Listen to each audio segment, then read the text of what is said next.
Hello. Hello. How are you? How am I? I, Annie, am pregnant. That is big news for season 2 of the Career Coven. Oh my God. Congratulations. I mean, I did already know before this. It would be absolutely mad if you were telling me this on this format. But obviously our listeners didn't know. It's the most amazing thing. And it brings with it a lot of interesting professional challenges and learnings and stuff. And I think that is interesting. It is interesting. It's a wild journey. I mean, this weekend, I think like my pelvis just fully disintegrated. So it's a real roller coaster. I haven't spontaneously cried this week. So, let's see how we roll. And what's news with you, Annie? I've got a new job. Ooh. I'm engaged. Huge. I think those are the big things. Those are the big things that I've sort of checked off. So yeah, lots going on. Busy, as usual, but not growing a human. And all the parts of growing a human is something that I feel very passionately that we should talk about more. And so I am looking forward to that being part of our conversations in this season to come. Amen. And I'm looking forward to all of the learnings that you have gathered from your process of getting a new job and how that has gone. We are very excited for you. Annie is fresh in and out of the job market like that. So Great. Welcome to our second season with a lot of shit going on, and we're ready to gas about it. We thought we would start season 2 with a strong opener, and we are going to open with the topic of quitting. It's a vibe. Something we've both done before, and something we will do again. Will do again. I quit lots of things, not just professionally, personally, but it is a banger to start with. So let's open it. Is quitting a good or a bad thing, or does it not matter? Ooh, that's quite a meta first question for recording after a few months, but I think it can be all three of those things. Is the honest answer. Like, I do think there are inconsequential quits. I do think there are, things that don't have much meaning on your career and that are really short-lived, for example, that like don't even really get off the ground and where you almost just never think about it again. I do think that more often than not, quitting is consequential. Like you are choosing to make a change in your circumstance. Like usually it will have an impact in some way. Obviously, it would be so naive of us to say that tenure in jobs doesn't matter. It does. It absolutely does matter. It does matter that you can show that you can hold a job for a significant amount of time. And I know that as someone who has generally worked places quite short amount of times. So I have really got experience of that. What was the could Is be a that good feedback thing? that you've had? Yeah. Oh, 100%. 100%. And it's also a huge insecurity of mine, right? It's not just feedback I've had. It's like I know that is how it looks. I also know I was there, and so I can't hand on heart tell you that I regret many of the things I've quit, but I don't enjoy explaining them. I don't, and I don't think I will. Can quitting be good? Of course, quitting can be absolutely glorious. I think it can be I think it can be triumphant. I think it can be a moment of glory and power and reflection and everything. So yeah, I think it can be all of those things. What about you? I think it really depends on the individual and the circumstances. I think earlier in my career, I had a few shorter tenure roles, and I think I'd got advice when I was on the third or fourth one that I needed to ride out my next role for a while. And actually having that feedback for me made me choose my next role more carefully and actually makes me much more selective now about the roles and organizations I want to work with. So I've now had a few stints with like many years behind them in different organizations, which I felt has kind of, maybe it's even just me compensating for my fear of that feedback as well. But it sort of, it has changed the time horizon and lens with which I look at kind of career opportunities. Whereas I think earlier in my career, it was about like trying out this new role or like trying out a slightly different discipline, and it felt much more trial and error earlier in my career. Whereas like I also feel like I know myself a bit better now, and I know I'm going to hate a job that does that, or an organization that's like that. Yeah. An organization that doesn't respect my time, I wouldn't even interview for, let alone start and then quit. But I think there are circumstances in which you should maybe hold on rather than quitting. But I think Agreed. the like quitting is a bad thing sort of mentality really comes from like our parents' generation of saying, I'm going to be in one company and rise the corporate ladder for the rest of my life. And that's fine for some people. Some people still like to do that. Brackets my husband, which is just like not a mindset that I really relate to. But there's still And some it's people so, like that. But yeah, and it's so hard, right? If you think about the organization you work in, starting there as a graduate and working your way up to the top of it, that would also be so hard in this day and age, because everyone moves around so much and they jump levels when they move and they get more pay when they move. So yeah, I think it's actually harder to be a kind of steady Eddie now than it ever has before. totally, So props I to would Tom. I would never be this senior now if I'd stayed in one organization and rode out the sort of tenure track of progression. Like that just never would have happened. So, I don't regret any of mine either. But I think there are good and bad times to quit and ways to quit. Okay, when would you say is the right Definitely. time to quit? Okay, I think we're probably quite aligned on this. I would say if you can't see any opportunities to grow, and you really have validated that quite carefully, then you Mm. know, possibly, assuming that you want to keep progressing, possibly that might be a reason to quit. I do think if you have a bad line manager that really isn't supporting you, I do think that is very, very hard to navigate and like maneuver yourself out of. It's not impossible, but it is very hard. And I think Difficult that to win there. difficult to win, especially if the line manager has more tenure, have stronger relationships. Honestly, that stuff really counts. Then I think bad leadership slash toxic environment, slash all of the above. I've definitely left a job because I saw um, such bad leadership skills that I was like, fuck, we're never going to get anywhere. What is the point? And I really stand by that one, actually. And if you're more passionate about something else, great reason to quit. Quit. Go on, follow your dreams, do that other thing. That's a great reason to quit. And I also think if you really know that you need to take a break, and for whatever reason that might be the right thing, that is also a good reason to quit. If you know that's what you need, I think that's fine. And I don't think there's enough people saying that is actually okay to have a little break, and it can be incredibly good for your career to do so if you know that is what you need at that point in time.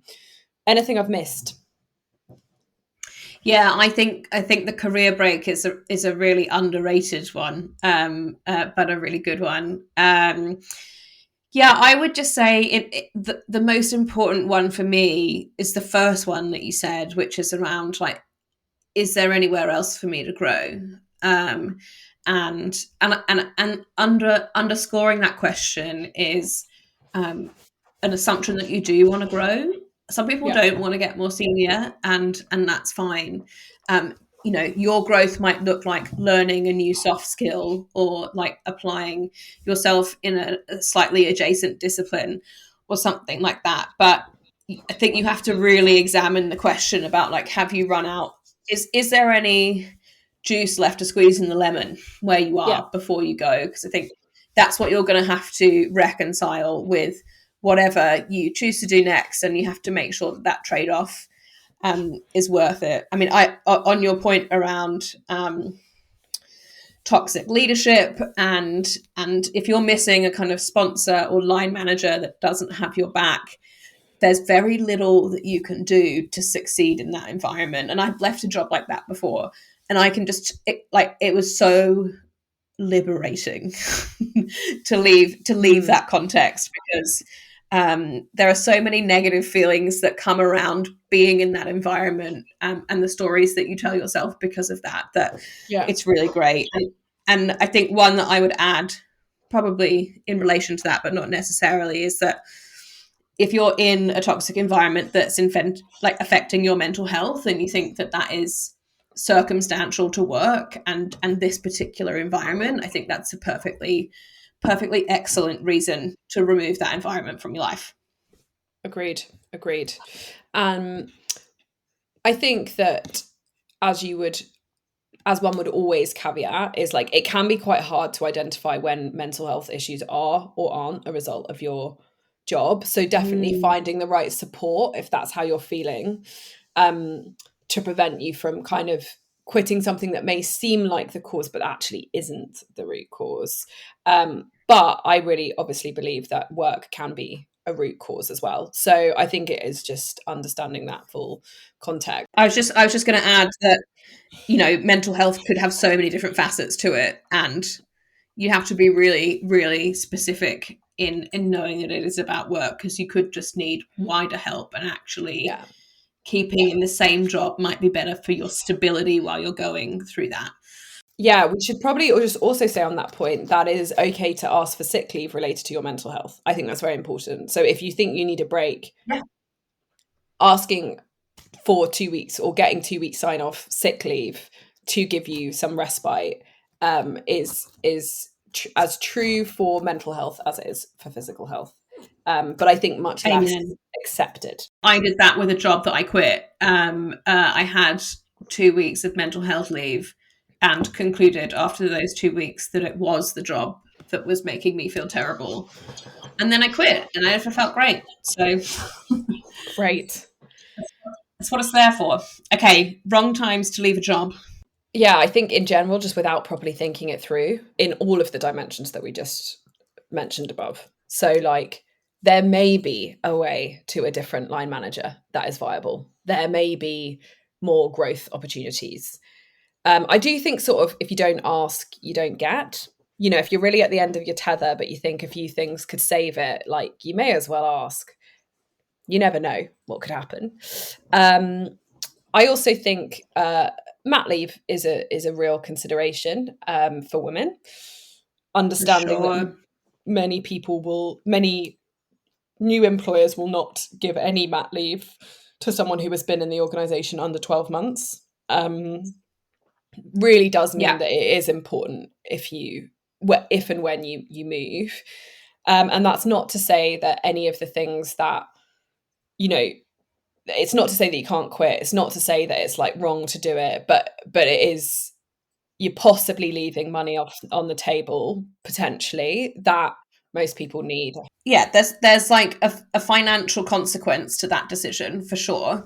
And I think conversely, and I think like this is just true of women in our age and up and down, who are thinking about having children, that it doesn't just start from like, I want to have a child, so I'm going to change jobs now, and then I'm going to wait 12 months, and then I'm going to get pregnant, because like there's a whole set of flex in that timeline, and you just don't know what's going to happen. So you actually have to be prepared to be locked in for quite a long time, for all of the versions of the events that could happen in that period. So when I was thinking about when I moved to the BBC, I wasn't thinking about having kids at that time, but I was really looking at it as, this is the job that I am probably going to have when I go on that leave, whenever that happens. So like, bunker down. We're here for a good time and a long time. Otherwise it's stitched up financially.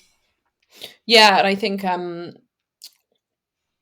the foresight that you have, which is much more foresight than me, but into planning your career properly to have this moment, I think is really sensible. And yeah, I guess I would actually really encourage most women to think about, if you know you want kids and you know you will try, and you have an idea of the time horizon over which you will try, you should be thinking about which job you will have, and whether you need to move before that, etc., etc. Um, because yeah, as you say, Beck, it's not within our control or our gift whether it happens or it doesn't happen or it takes a long time. Blah blah blah blah blah. But it's good. This is one part of the mat leave or maternity journey that you can control. You actually can control where you work when you're trying. There are so many things that you can't control. So I definitely think mat leave is a real consideration, and career planning around that moment is really important. When do you think are the wrong times to leave a job? We might disagree on this, but I personally wouldn't leave a job if I didn't know roughly, broadly what I wanted to do next. I would sort of, I. Hard disagree. No, no, you have a better career than me. So, but yeah. I think that's good. I, I think for me, and like this is more just probably a comment from me around the degree to which I need to feel in control of things.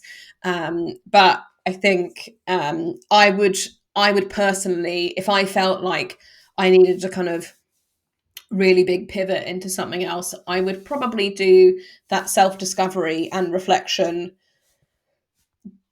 whilst I'm in my job rather than taking a big bit of time out. I also think that from a perspective of financially, like how would I pay for my mortgage and what's happening with my savings. I am quite conservative about the risk that I'm willing to take financially around working or not working or those sorts of things. So that's, I think, what is driving me to say I wouldn't quit if I didn't know what I wanted to do next. But disagree with me. Go on. No, I think it's interesting that it's going to be much more about personality type than anything else. I don't think I've ever quit a job with another job.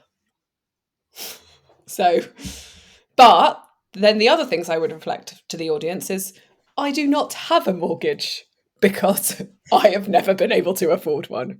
I do not have any savings. So I think that is probably down to personal risk appetite, as you say. Um, and also I I think it's okay to land in the middle on this one. I definitely respect your way of doing it, and I think your way of doing it is more common, which is don't quit until you've lined up your next thing. It can be factually very hard to interview when you don't have a job, and I think we should flag that. If you are someone that Mm. is immediately available, maybe that will be a huge plus, but it is probably going to be a bit of a red flag until they meet you.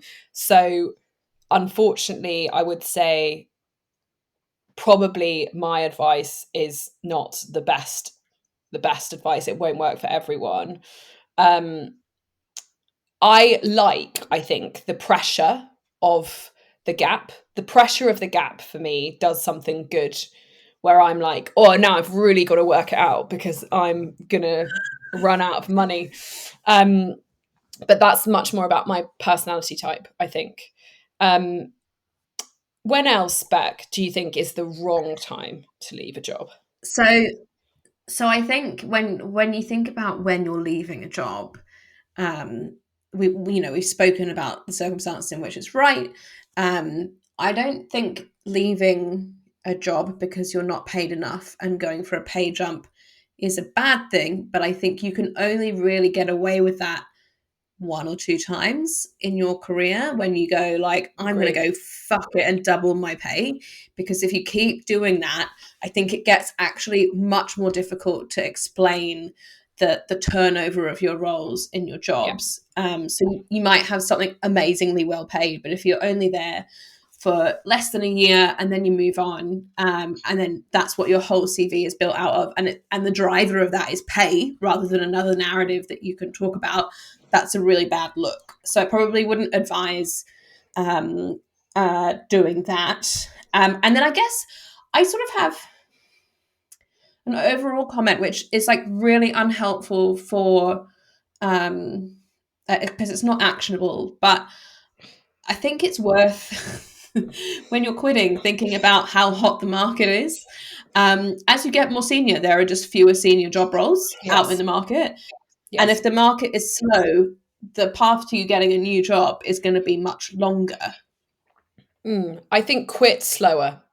I think you're right on that one. So I don't think, if you really want to quit and the market's shit, like, put in harder work to find a job. Like you're gonna have to probably work harder. You're gonna have to probably interview for longer. People are gonna really put you through their paces when they do interview you in shit markets.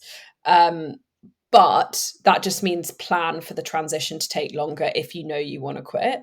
Um, but I agree that it's certainly a consideration. And what I find quite sad is when I speak to people and who've maybe done my strategy, they just quit, and they were like, I'll find something, I'm senior, I know how to sell myself, I'll be fine. And when they literally have no idea how bad the job market is, and then they get really demoralized, when actually a lot of that is outside of your control. um, I had a conversation just today about with someone who was having a really hard time in the job market. And this person was amazing. Like, it was such a good candidate. But I know the type of role they were going for. I know the type of organization. And I was just like, it's not going to take 2 or 3 months. It's going to take 6 to 12. And that's just not in your control.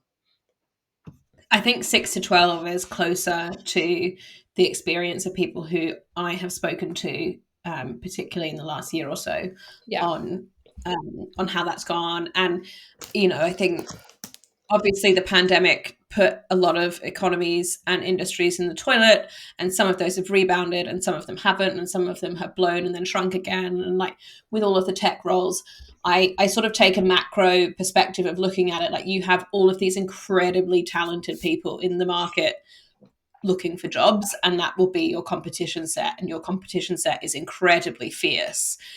So of course it's going to take longer. So I think that's, if I'm thinking about that, I'm also thinking about my more kind of fiscally conservative Yeah. position, that like, how Yeah. long could I go without being able to pay my mortgage?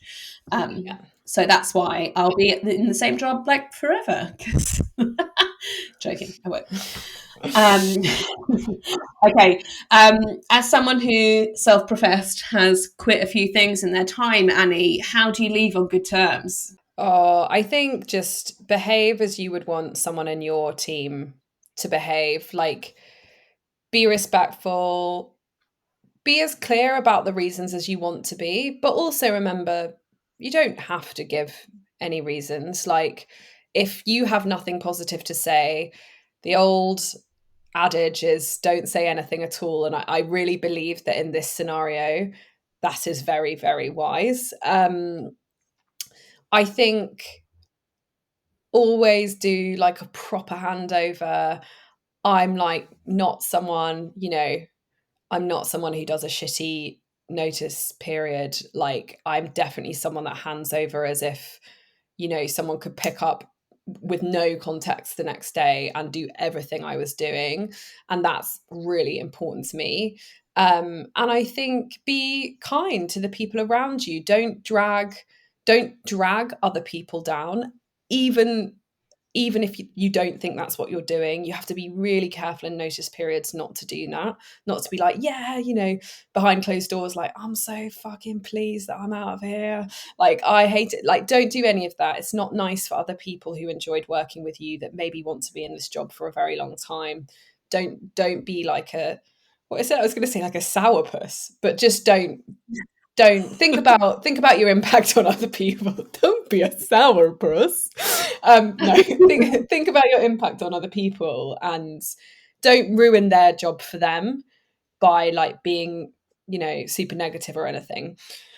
I How think do you? that's just good advice generally if you're not quitting, right? Like, Yeah. even if I'm having a really difficult time at work, I try not to make that contagious, because stuff like that can feel contagious, and quitting can be contagious as well.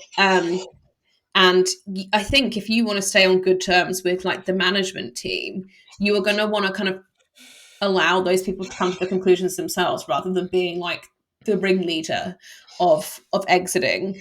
Mm. I suppose um, I'd be interested in your views on this, because I don't think I've ever given one or been asked for one. But what do you think about references, and how would you go I think about they're. getting a reference? Oh, I think references are super important. And you should assume that everyone you have ever worked with could be called for a reference on you at any time. And that is even more so why leaving in a respectful manner is really important, because that might be the last thing they remember about you. That month might be the thing that really sticks in their mind, and they will get called. All of these people, they will get called, they will get text, they will get emailed, they will get asked. And the more senior you get in your career, the more that happens. And it happens very informally in a way that you can't control. So I think that, yeah, like behave in a way where you think they would reference you pretty well. And remember that your notice is your last impression, your last chance to make a good impression. I think I'm probably like saying some quite extreme things here, because it can be hard to stay positive throughout your notice. But yeah, referencing is a super important point here. It matters a lot. How would you leave on good terms, or is it worth trying to leave on good terms when you're leaving in the scenario where your boss is just a bit of an arse? I would rise above it. Mm.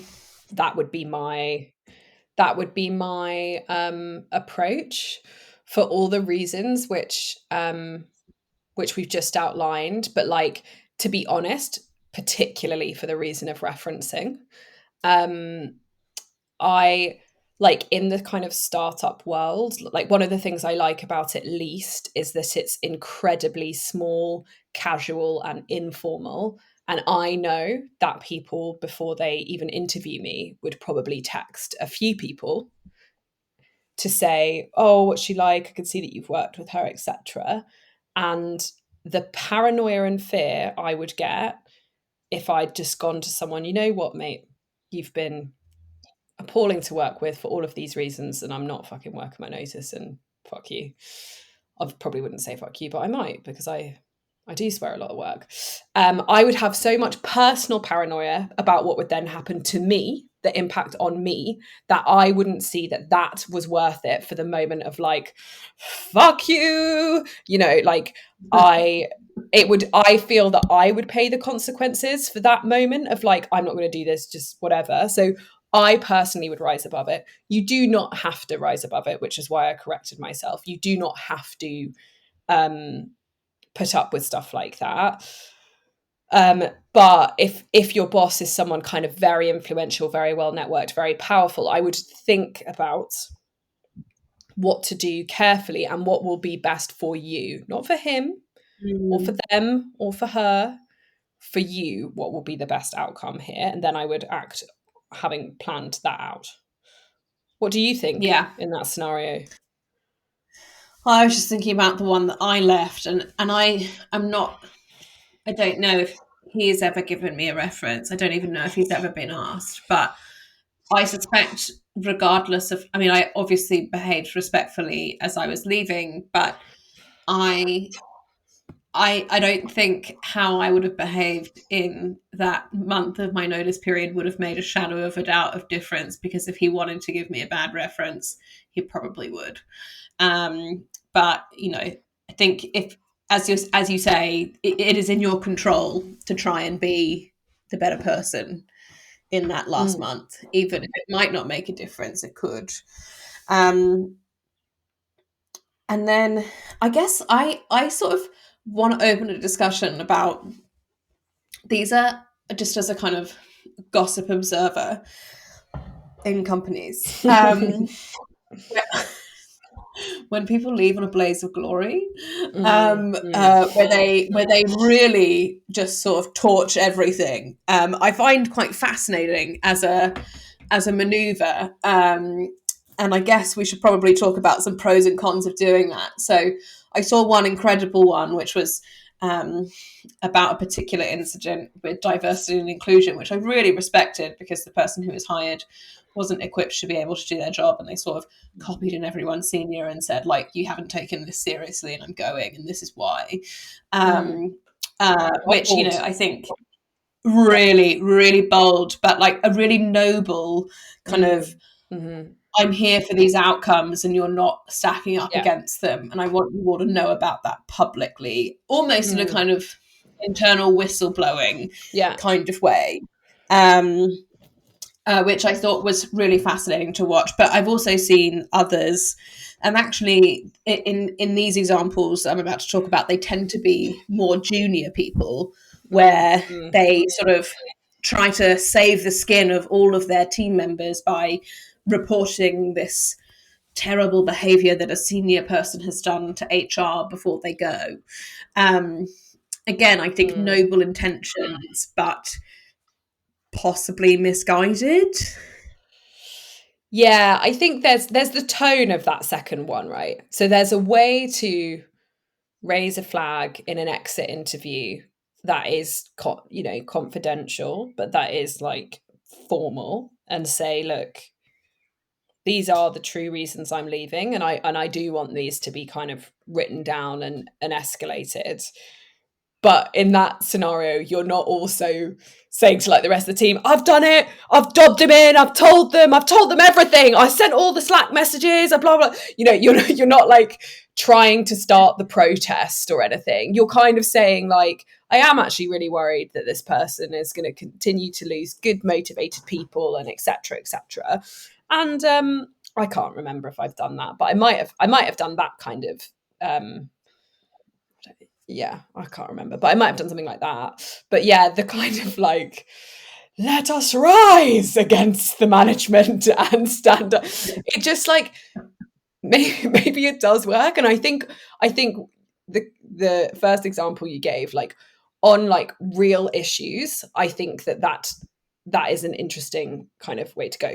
But on like personality differences or style differences, I think it's very, very high risk for you as the individual kind of rallying the troops. Because, lots of people will say, if you say, do you also think this? This is how they treat me.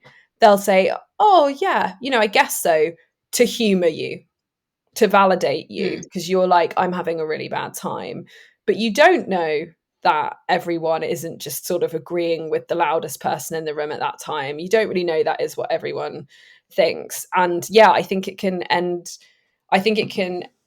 up leaving egg on people's face a lot of the time, and just being a source of like gossip. um Can I just say before we go to listener questions, because we have so many good ones, can I just say this really funny story of a place where I used to work, where a guy left on really bad terms. In fact, I don't think it was his choice to leave, right. but he sat next to a person who he didn't like.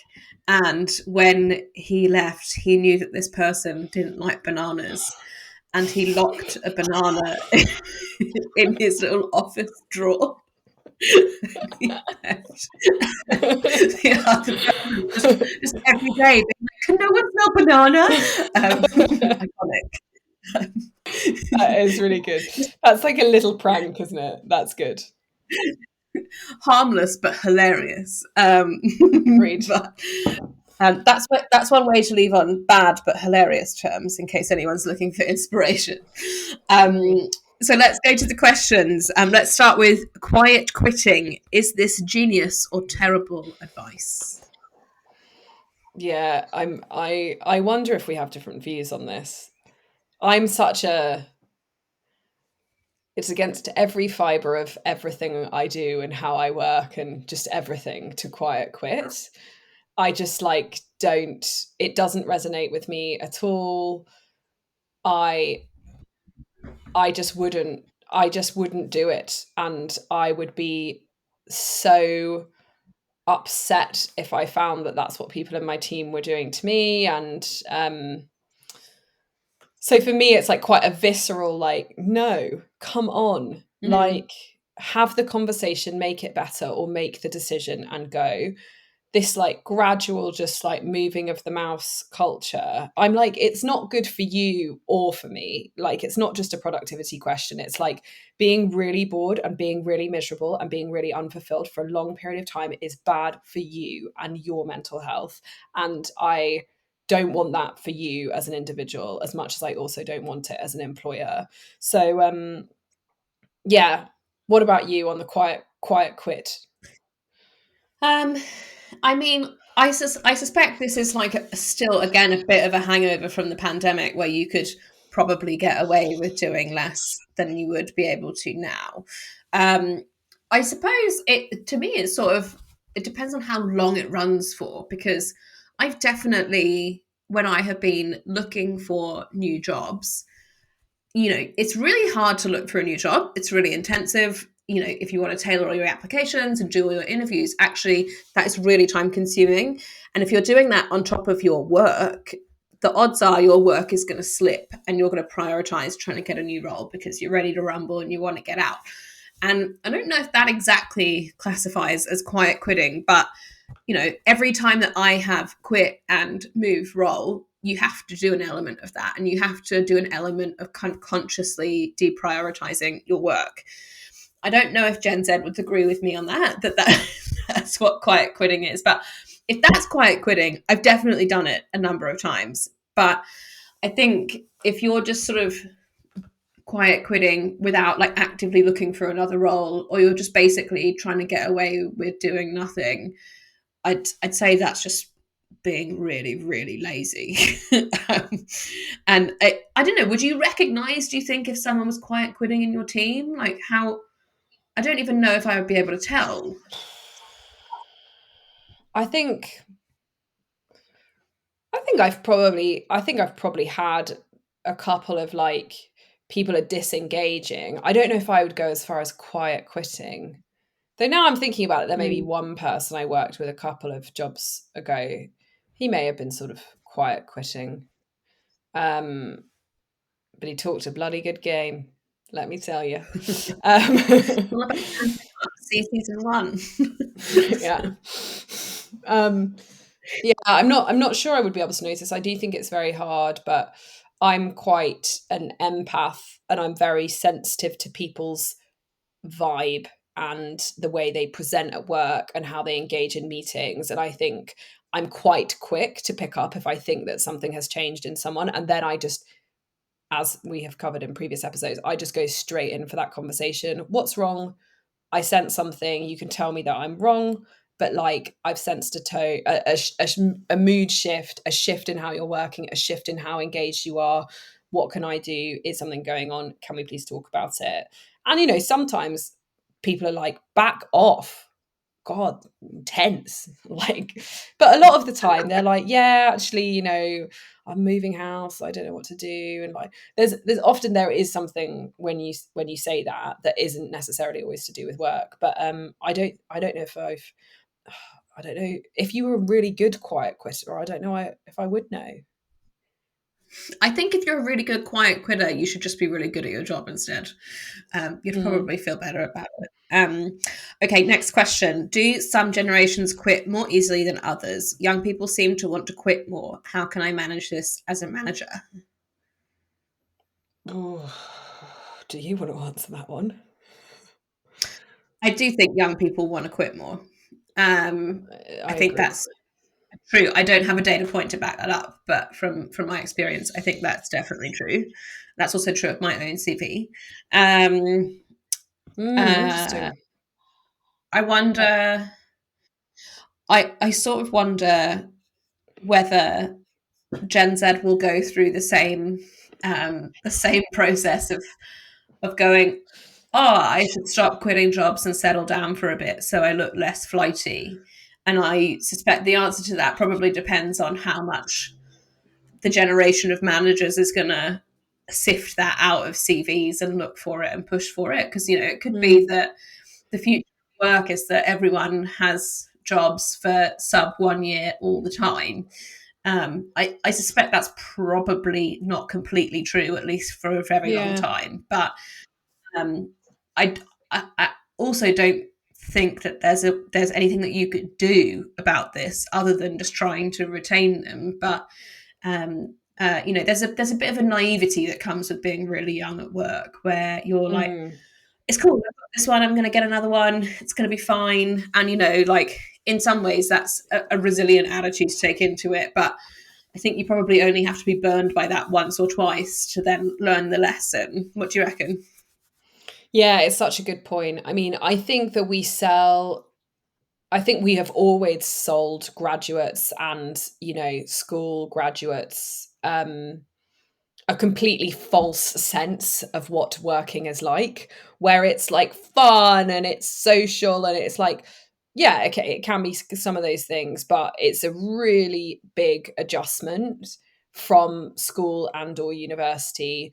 It's usually it usually coincides with your brain still actually maturing, so you're very overwhelmed by like the number of things that is going on and your brain is still developing. And I think we sell people a lie of like, you'll love it, you'll find something you really enjoy. And like, for the majority of people, and let's be real here, the majority of people don't love everything about their job. They might actually love very, very little about it. It's a means to an end for a lot of people. And I think that is important to recognize, because, if you sell them a false like picture of what it's like, then of course they turn up and they're disenfranchised. And it's, as you say, it's not necessarily even the manager or the environment's fault. It's just like their expectations were just so kind of wildly different to what the truth of it is like. And I do think we need to fix that as a society. Like, I do think that that's a bit of an injustice that we do to young people.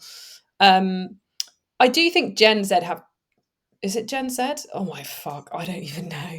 Whatever the Gen is that we're talking about, the one that quits a lot. Yeah, just Okay. They they have different priorities, I think, really different views about progression, different views about how hard you should work, the time and hours at desk than certainly me and my peers did. And I think mm, understanding those upfront as a manager is something that you can do. Interviewing for those is something that you can do. Being clear on your expectations to them before they start, as they start, once they have started, is something you can do. I don't think that we can just shift the whole workplace to kind of meet those needs necessarily. But I do think understanding them is important. And yeah, I agree. I think they probably do like to quit. You're also right. When I think about it, I did quit more quickly in my first couple of jobs, and I didn't even I did stress about it a lot. I was very, very stressed. But I was actually quitting. I quit my first job because I was like, how the hell did I even start this job? What am I doing? It wasn't actually about like, I liked the people I worked with. It was a really good company. It made a lot of money. Like, it's female led. There were so many things about it that now I'm like, fuck, that was actually a really good place to work. But I had been sold this idea that I was going to be a young, modern, city working person. I just found it all really depressing. I was like, this is really boring, menial work. This is not what I thought. I thought I was going to be interviewing CEOs at the age of 23. Because I had just I'd just been sold a false reality, I think. So there we I go. mean, the truth of work is that, like, generally it can be pretty boring. And, like, I think I would be, like, overwhelmed if it was really exciting all the time. That would be too much. Um, Next question. I dislike a lot about my job, but when I think about leaving, I feel sad about leaving my contributions, projects, and my favourite colleagues. Should I go? Yeah, I think you should. Oh, career advice here. No, I think my view is your contributions are your contributions. They're still yours, whether you're in the organization or not. You have them for your CV, you have your narrative, you have your story to tell people. People do disagree with me on this, but I believe never stay for people. I don't think that's enough of a reason to stay in a job. They can become your friends if you like them that much. I think that's just an excuse for saying somewhere quite boring. It's like, oh, but I love the people. It's like, okay, I think that's an excuse. But I do know other people that would say the extreme opposite, which is like people are everything. People are absolutely Mm. everything. And if you find a good group of people, you should stay with them. Now, I personally have had so many failures working with great people that I don't believe that anymore. But Mm. I'm open to the argument. Happy to have it. You didn't offer it, so I won't necessarily be having it with you.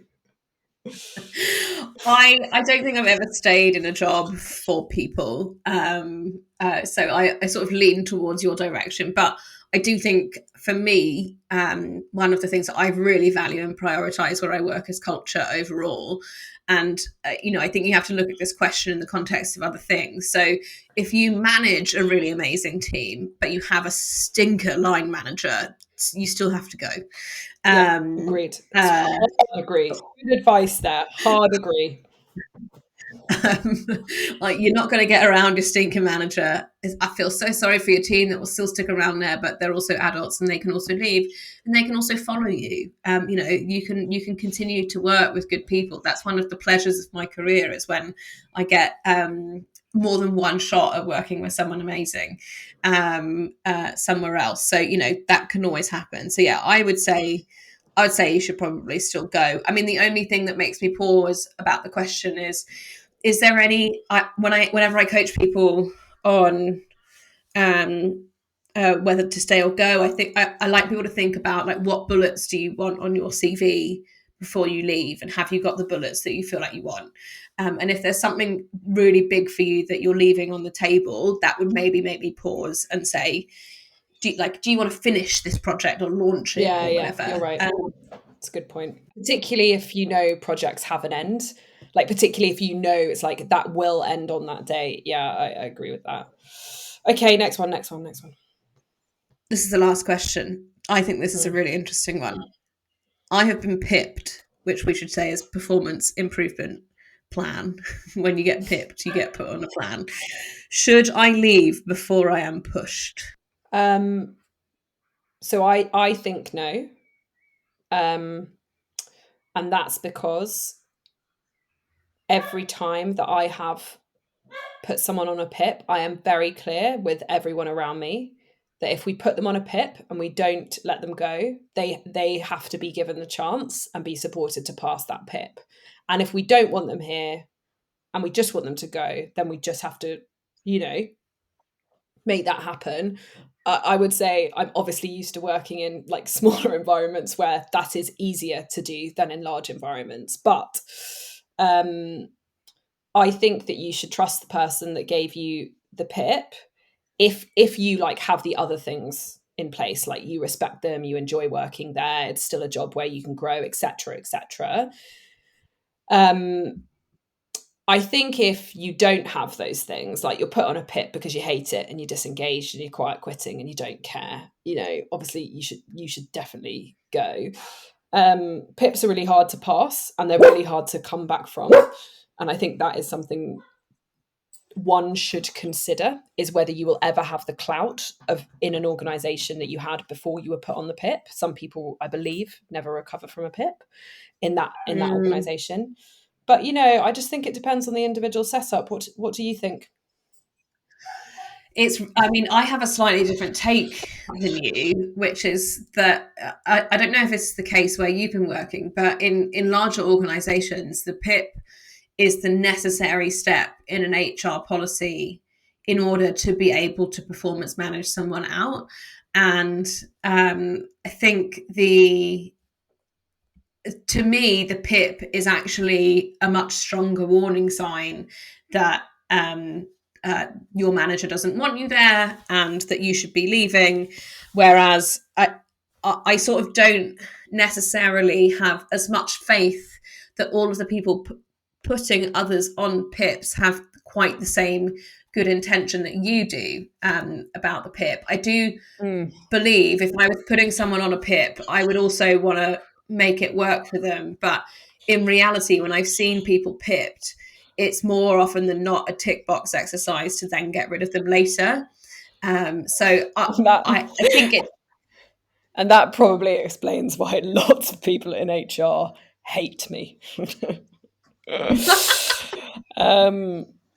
Yeah, no, I do think you're right. I think potentially my answer is a bit naive. I think. So listen to Beck on this one. If I was put on a PIP, I would be immediately looking for another job. You'd be out. You'd be out. I would be so crushed if I was put on a PIP. Like all of this like spout of like resilience and stuff that I say, but I would be crippled. I would find it so hard to get over, but I think I would probably want to prove them wrong so hard that I would stay and try and become like the CEO of the company. I would try and be the bounce back PIP CEO. But yes, that's probably not possible. I have seen a couple of instances where people have come back from a PIP and like really thrived and been successful. But I also know that some of those people still have a reputation that hang around them for like 5 years, as you say. Yeah. And I also think if you're on the receiving end of a PIP, as you said, you'd feel like a bag of shit. And I don't know if my confidence could handle like being pipped and trying to make the comeback and prove myself. Like, I think personally, I would just be like, this place doesn't see me. This place doesn't really understand what my strengths are. This place doesn't really value those. What they need is not what I'm offering. I'm going to bounce. So Yeah. I don't know. If I got pipped, I would be straight on to the job search. But Yeah. You'd be out for the count. You'd be yeah, done. but good luck to anyone on a PIP. To be fair, yeah, that like positive, uplifting final note. And if you are on a PIP, all the best to you. Right, that's enough. That's enough from us. That's enough for this first episode. Thank you so much for listening, everyone, and welcome back. We're delighted that you are back for season 2. Wherever you have found us, please help other people find us by doing things like giving us stars and sharing our pod. We will see you next time. Bye.